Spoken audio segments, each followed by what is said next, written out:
Adultery ఈ మధ్య జనరేషన్‌లో అక్రమ సంబంధాలు చాలా ఎక్కువైపోయాయి. దానివల్ల క్రైమ్ రేట్ కూడా పెరిగిపోయింది. మనందరికీ తెలుసు. డ్రమ్ అంట, హనీమూన్ ప్యాకేజ్ అంట, పిచ్చి ప్రేమ అంట ఇవన్నీ.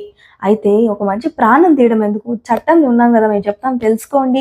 విడిపోయి గూడా ప్రశాంతంగా ఉండండి. ఇద్దరు బతికే ఉంటారు కదా! అయితే ఒకప్పుడు అడల్టరీ అనేది క్రైమే. అంటే సెక్షన్ 497 ఆఫ్ ఐపీసీ ప్రకారం.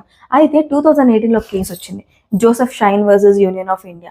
తర్వాత అడల్టరీ అనేది క్రైమే కాదని చెప్పేసి కొత్త లాస్‌లో అయితే ఏకంగా సెక్షన్ ఆఫ్ లాని తీసేశారనమాట.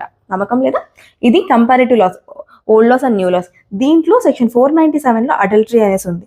కానీ బిఎన్ఎస్‌లో చూస్తే సెక్షన్ ఆఫ్ లానే లేదు. సో, మీ పైన కేస్ అక్రమ సంబంధం అనే కేస్ పెట్టడానికి లేదు. దానికి జైలు శిక్ష లేదు. కానీ మీకు డివోర్స్ కావాలి అంటే మీ స్పౌస్ పైన ఉన్నటువంటి అక్రమ సంబంధం మీరు ప్రూవ్ చేశారు అంటే కోర్ట్ మీకు డివోర్స్ ఇస్తుంది.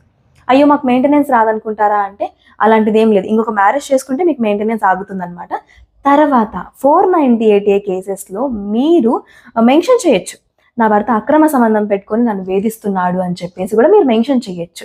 లేదు మీరు కనుక ఒక 18 ఇయర్స్ అండర్ ఏజ్ అమ్మాయితో కనుక మీరు అక్రమ సంబంధం పెట్టుకున్నారు అంటే పోక్సో కేస్ పెట్టి బొక్కలో పడతారనమాట. సో ఇదండి. ఎందుకు మనిషి ప్రాణం తీయడం వరకు పోవడం ఎందుకు?